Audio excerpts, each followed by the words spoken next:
Welcome back to Best Books Ever.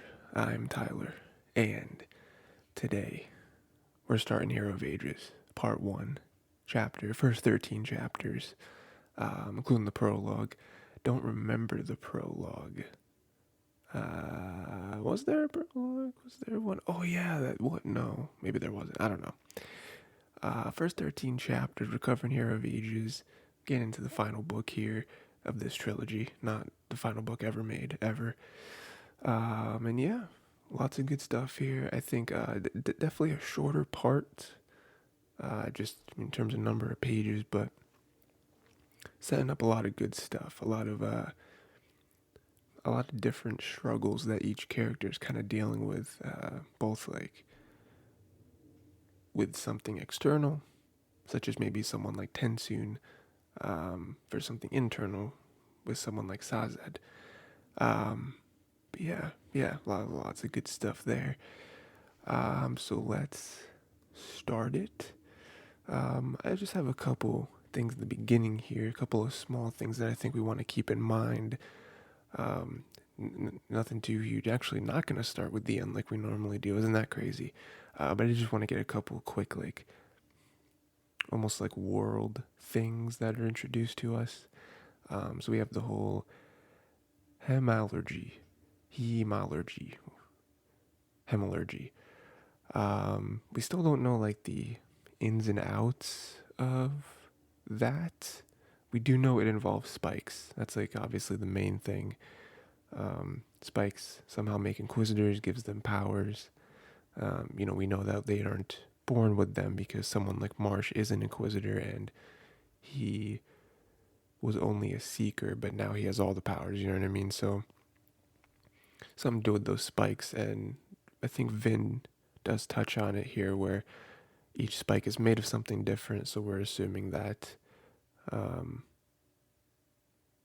no, we did have a little prologue, I think, didn't we, where Marsh was driving spikes through someone to an inquisitor below them on like a table.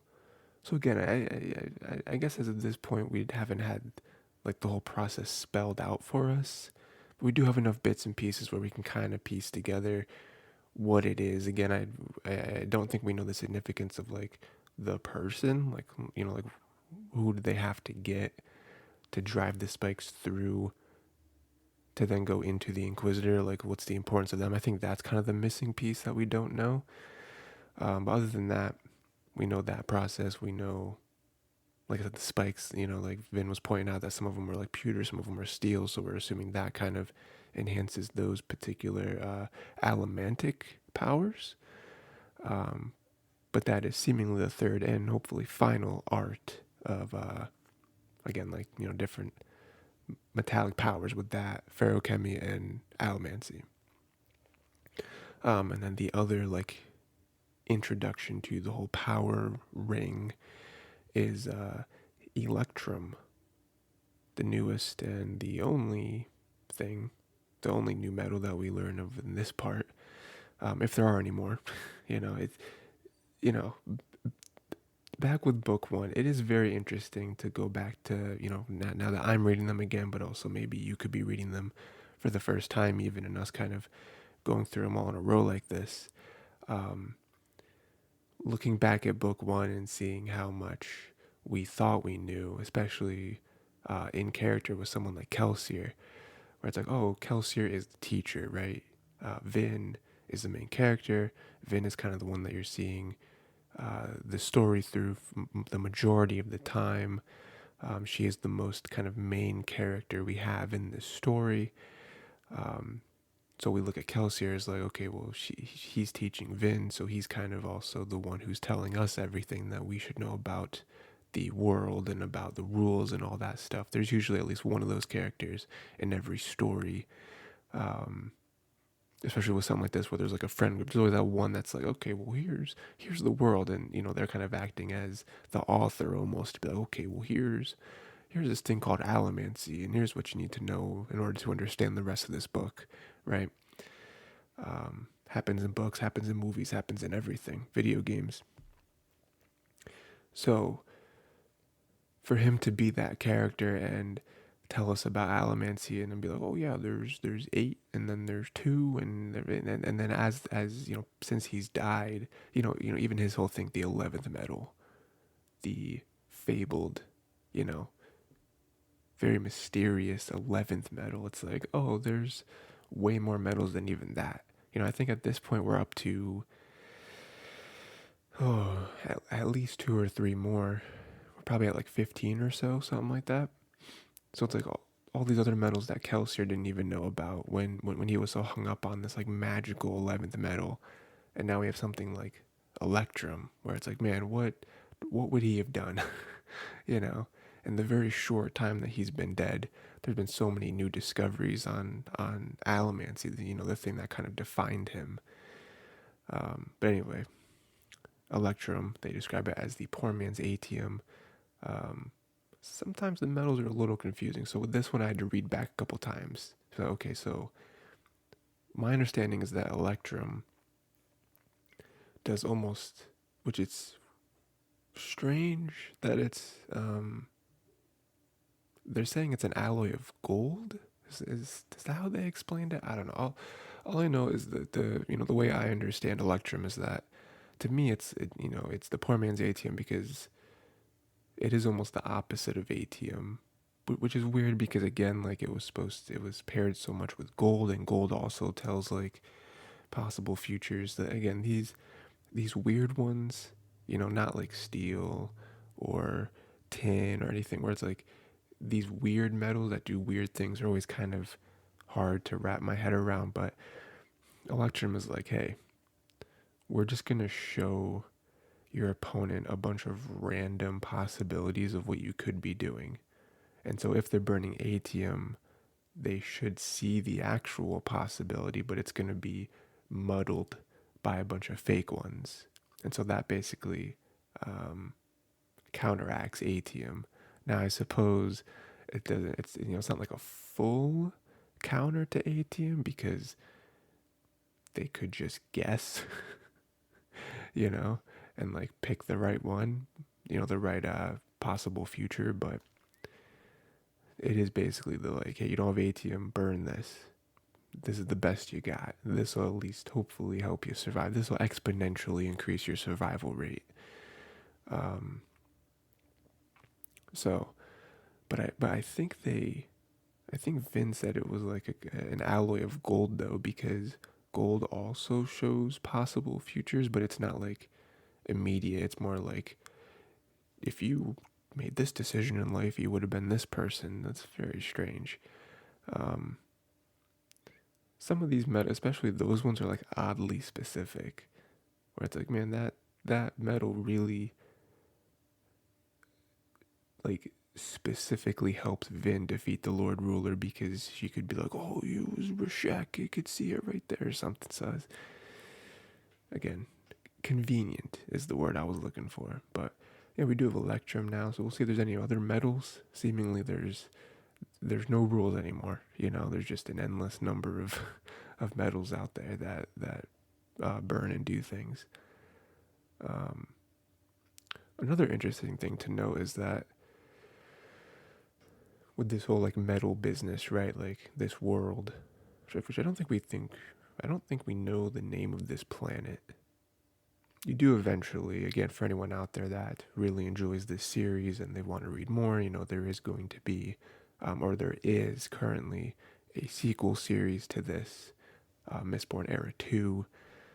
There's many other Mistborn books being planned already by the author, and then there's also the Cosmere, which is his like universe of books where it's like so like the other most popular one is the Stormlight Archive.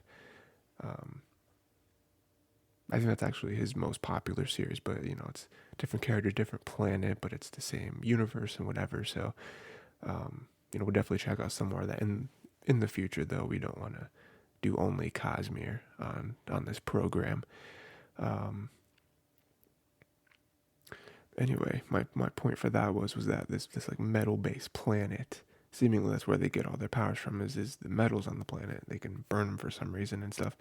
Um, allomancy and feruchemy both use the same metals, but they do different things.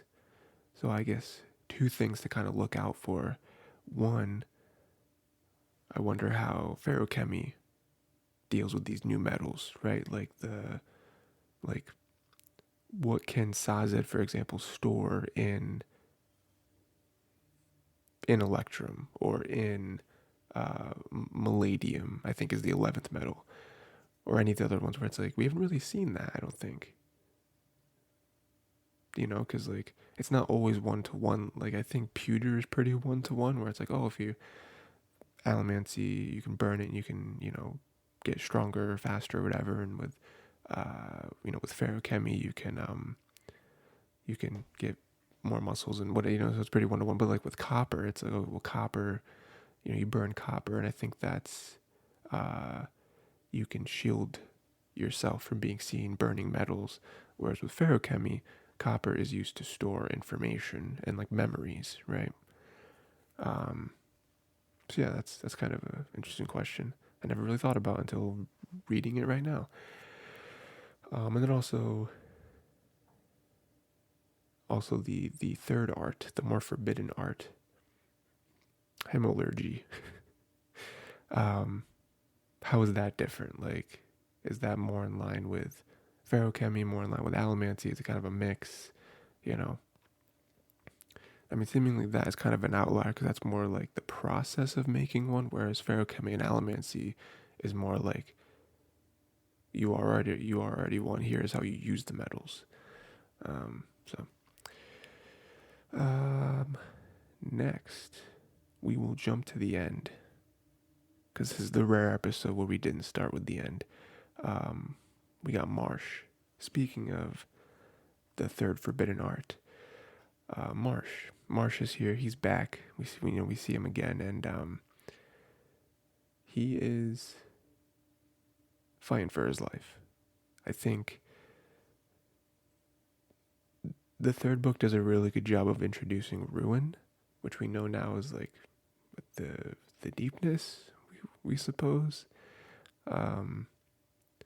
and their power, right? Like, obviously we're super scared of them already because if they are the deepness, doing the mists, doing the, killing the crops, all that fun stuff. But also they seem to be controlling the Inquisitors. And whenever we get into Marsh's head, which is a few different times in this book, we see just how much control they have and like how scary it is, because in Marsh's perspective, he's like, if I even, twitch my finger in a way that Ruin didn't want me to, they will immediately just take control of my mind and body immediately. And seemingly they can do that with every Inquisitor. It is nice to know, though, because I think towards the end of what was the last book, right? Like, he almost killed Sazed, and we weren't really sure what was going on there. We weren't 100% sure, but now I think it's, there is some solace in knowing that he didn't do that out of his own free will. Like, clearly Ruin was controlling him. Clearly Ruin was devising this plan. So that's nice to know. A little bit of silver lining there, but still, I mean, Ruin, we'll see how much power Ruin actually has. They seem to be winning. They definitely seem to be winning. I mean, controlling all the Inquisitors is tough. It's very strange to me, though, that, I mean, I don't know, because that's why I really appreciate the Marsh section, because as of right now, you're like, oh, well, Ruin is one. Like, like Vin and Ellen and all of them are thinking, it's like, we can fight Inquisitors, we can fight Kolos, but it's like, we can't fight the mists, we can't fight the lack of sunlight, we can't fight earthquakes that are seemingly happening now. It's like, what are we supposed to do against that? And I do love, skipping around a little bit, I do love that argument that little got a little heated between Vin and Elend. Um, but it is just bred out of or born out of desperation and frustration. Or even Elend is like, because Vin doesn't see the point in all this. Vin's like, we should be trying to figure out the Well of Ascension, figure out the deepness, figure out like ruin and all this stuff. And from Elend's perspective, I think Elend agrees, but Elend's just like, I don't know what to do against that. He's like, we can't fight earthquakes. We can't, like, I don't know. Other armies like Kolos, I can do that. Like that's tangible to me. So I think it is these two ideas kind of battling each other, where I think overall Vin is right. Us killing all these Kolos doesn't do anything because it's not stopping the mist or anything like that. But then you jump into the trying to be realistic, and it's like, but what are we supposed to do? Like, we're just supposed to search for just some magical book out there that gives us all the answers, because as of right now, hasn't done. That plan has not worked. Not even close to have worked. So it's tough. But yeah, just to close that, Marsh being there, him kind of ending this part with being like, I am going to basically lay low and, almost like put Ruin in like a false sense of security when it comes to me specifically. I'm going to be a good little servant and not rebel in the slightest in any way for as long as I can, until I feel his grip on me lapse just enough for me to make a move. His move seemingly is to end his life, because he sees himself as, he is very clearly the most important, most powerful Inquisitor. He has the most new spikes in him, which I guess we'll talk about now. But, so he's like, if I take me out, that'll hopefully be, the most hurt I can deal to Ruin. So we'll see. And speaking of them new spikes, yeah, new spikes, new powers. It seems we haven't really seen a lot of new powers. The only thing we've seen is a great burst of speed, which surprised Vin. Elend tried to downplay it a little bit, but I love that thought with Elend where where he's like, Vin's always paranoid about everything, but she's usually right, which happens every single time that's been true in this series. It's been true. Where every single time, someone's like, oh, I think Vin's being a little too paranoid. She's thinking into this, thing that this person said or did way too much. And it turns out she's right every single time, so, you want to kind of dismiss it, but you can't. So again, more spikes, seemingly more powerful, maybe new powers that we've never seen before. Again, it's kind of tough to say now. They've only fought one Inquisitor, and just seen that again, that one crazy burst of speed. But yeah, I mean, there are a lot of questions that kind of come up because of that. How many more spikes can you put in them? What what powers does that grant?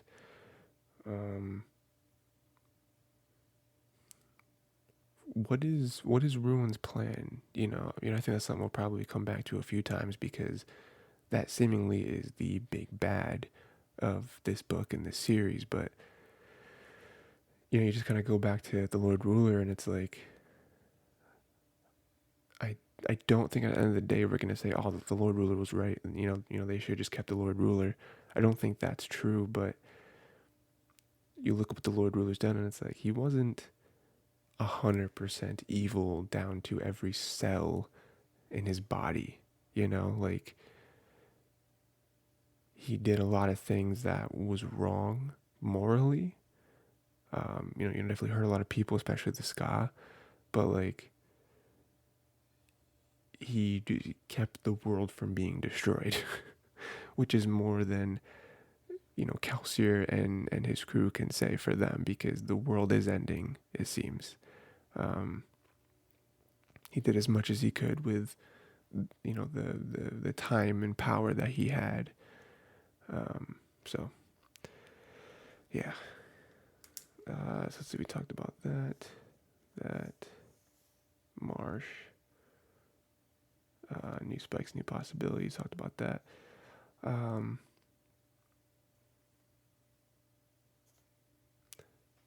and then speaking of the Lord Ruler, that's a nice little segue there. They're going to Fadrix City, trying to get the ATM, all that stuff. What I want to mention with this is them still going after the ATM is a strange decision. I think at this point, it's weird to me that there's still like an economy for them to be like, yeah, but if you have ATM, we can pay everything. And it's like that doesn't. The ATM at this point, I think, is just a goal to have, because it doesn't matter how rich they are. It's not going to stop the mist. It's not going to magically make everything okay. So I think more so than that, they are definitely trying to make a connection. I think they're just trying to connect dots. Where it's like, but the ATM has been so central to this whole thing. It has to mean something. Well, I think them also finding, I mean, they already kind of know where it is, obviously, but them getting into this last cache, okay, what's going to be there? Because they've apparently gone through all of them so far, 4 out of 5, and the information in them has not been super helpful. I think the only one that was new information was the Electrum, which is nice, very useful. And obviously, there's a bunch of supplies and stuff, but they're hoping for something that tells them to defeat the deepness, because Lord Ruler up to this point has been surprisingly prepared for this. It's like, oh wow, he saw a possibility where something like this would happen, where he would be dead, and and the deepness would be back, and they would need some sort of preparation. They have all this canned food. I think it's like lumber, stuff like that. So yeah, so like they're hoping that this last one is like the biggest one, the most important one. It is their only sliver of hope, because to me there's only two possibilities, right? They go to this last cache and the answer's there. Now maybe it's not a super easy answer, maybe it's not a super like, oh, it's easy. There's actually this crazy metal, and if you burn it, then the deepness goes back into the well for 1,000 years. Like, it's probably not that easy, but if it's something, if it is like a plan, if it is like a, you need this and this or whatever, that will give them a crazy amount of hope.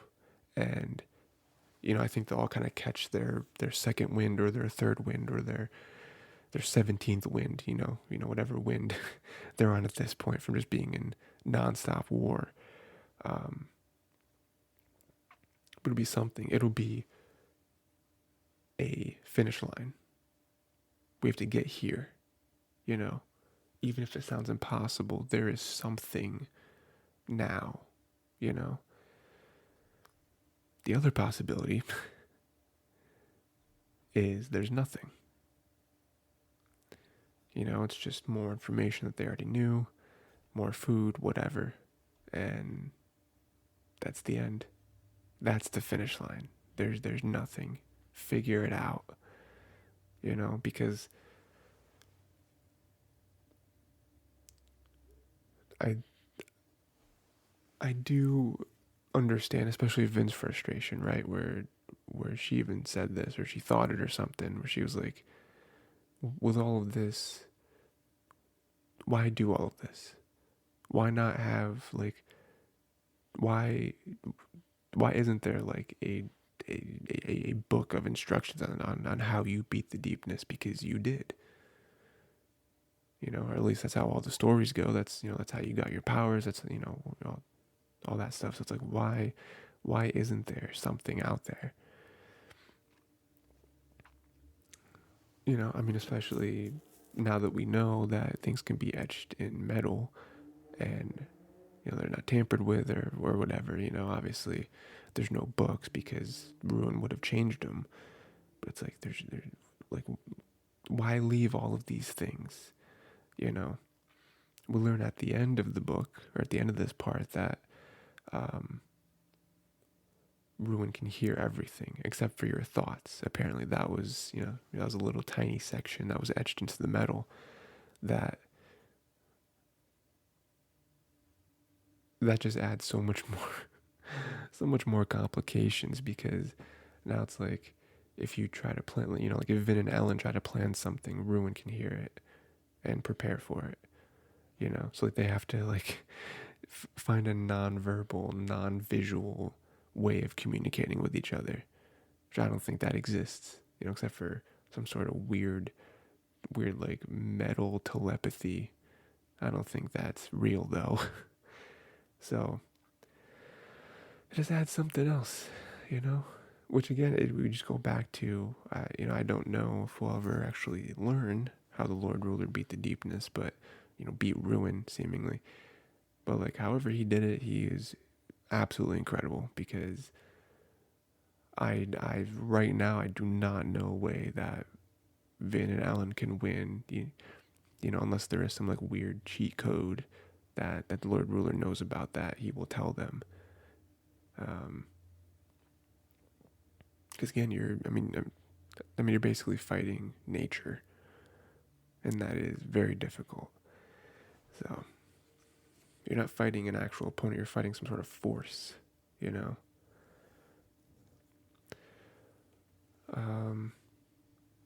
Yeah. Let's see what else.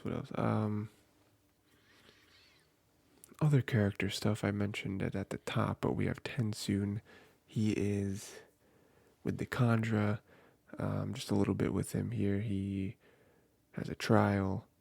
He's trying to prove whatever, right? I think at the end of the day, he's almost trying to make himself a martyr because he sees that like the older generation is not going to side with him. Maybe the younger generations will. They're obviously more rebellious towards like the firsts and the seconds and all that stuff. He has a last ditch effort at the end where he tries to persuade that Lord Ruler was the father, but now that Vin killed him, Vin is now the mother, and now we have to like their Khandra first contract is with her. Doesn't work, seemingly, right? It ends with them being like, you are guilty. 1 month you will die or something, right? Kind of how it ends, but I like his logic, you know. I like his argument to be like, well, now Vin's the one. Vin killed the Lord Ruler, and that passes everything down to her. I do think that's probably his only play, because clearly the second generation has a vendetta against the third generation. And also the seconds, like, they never leave. Like, they're always just here in the homeland or whatever. So, I think him trying to side with like the ninths and the tenths and all that stuff is like smart. I don't really know how he'll get out of this one though. I think that's probably the only way is for other younger Khandra to kind of stand up for him and be like, no, we won't allow this. Your old ways, they don't apply anymore. That sort of thing. Yeah, it is sad to see TenSoon because we're even seeing it now. Him like following through on everything where he truly was trying to protect Vin, and yeah, it's good stuff. Like I also mentioned Sazed. Sazed's going through some stuff. I wrote down a very particular line that I love from Vin. Because after Sazed's going through his belief stuff because of Tyndall, religions, all that good stuff. The conversation at the end with him and Vin was really good. I in particular love the line where she tells him that you taught me to love him, referring to Ellen, enough to let him die. Because obviously dealing with death, Sazed is like, yeah, but he lived. Like, he's still here. You're saying that it's not quite the same thing. Tyndall not here. And Vin's like, yeah, but I watched him die. Like, he did die. And not only that, I had the power. Like, she held the power of God for a few moments there. So not only did I watch him die, but I had the power to stop it. And I chose not to. And then again, for her to bust that line out and say, well, you taught me this. You taught me to love him enough to let him die, because that's what he would have wanted. It is what he wanted, because at that point, they were not going to use the power, right? Obviously, they know now that might have been the wrong call, but he would not have wanted me to take the power and maybe turn evil or something just to save him, In his eyes, his life would not have been worth that. And then she somehow at some point slips him the drawing of the flower that was passed down. I think it went from Mare to Kelsier, then Kelsier to Sazed, then Sazed gave it to her, and now she's giving it back to Sazed. And he just kind of takes it and goes back to shaving. But I think the importance there is hope and not giving up, and there being something greater to fight for. Him getting caught up, I think he's allowed to get caught up in Tyndall's death, but for him to just abandon himself because of it, again, looking at that scenario where it's like, I love him enough to let him die, I think that should apply to Sazed as well, where it's like, what if Tyndall was still alive and she saw how you were acting? Do you think she would want this? I think the answer would be no. I think Tyndall would probably chastise him and be like, what are you doing? What are you doing wasting all your time moping about, going back on all of your beliefs? And, even though she wasn't super into religion, I think she would still be mad at him for just completely unraveling who he is as a person. So yeah, I think that was a very powerful conversation between them, especially because Vin's like, you're normally the one giving me advice about things, but now I need advice about you. Yeah, I thought that was very nice. And it's very tough to see Sazed like this, because Sazed, I think I mentioned this last time, maybe, but Sazed is that character, right? Like, he is the rock. He is the one that's very dependable, always there for everyone else. And so for him to be the one going through stuff, it's very hard to see, and you're not really sure what to do. Breeze tries way too hard, but just because he doesn't know what to do, like, I'm trying to make you feel better, and you're just like shutting everyone out. And then it kind of moving into the end here, but these two things kind of go together, but these are the last points I want to make. I still need this, but Vin feels like, I think this is a conversation she had with Ellen, but Vin feels like all of her friends are slowly giving up one by one. Again, we're revisiting Sazed and what he's going through, Breeze, how he's acting, even I mean everyone, right? Ham, Docs.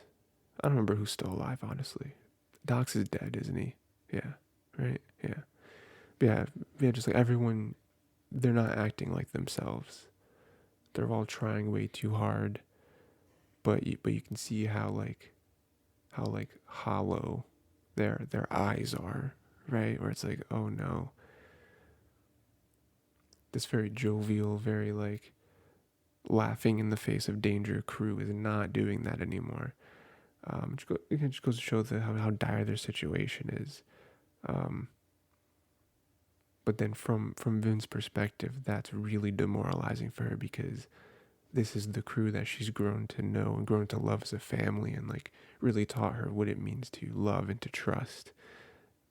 And now they're all kind of dropping like flies. I mean, some of them literally, because some of them are dead. But then just like their personalities and like their will to fight. And as an extension of that, I love the the little speech that Ellen gives at the end, where it doesn't quite fix everything, but I think it is what everyone needed to hear. Where it basically comes down to, I love this sentiment where he says that everyone needs to smile. It's very hard to do that in this this end of the world, but he does compare it to what Kelsier would want, and kind of ask about Kelsier and all that stuff, and then what would Kelsier do? What would Kelsier want you to do? He would want us to laugh more. He'd want us to smile more. Him even being killed by the Lord Ruler with a smile on his face. It's like, that's what we all need. That's what we're all missing right now.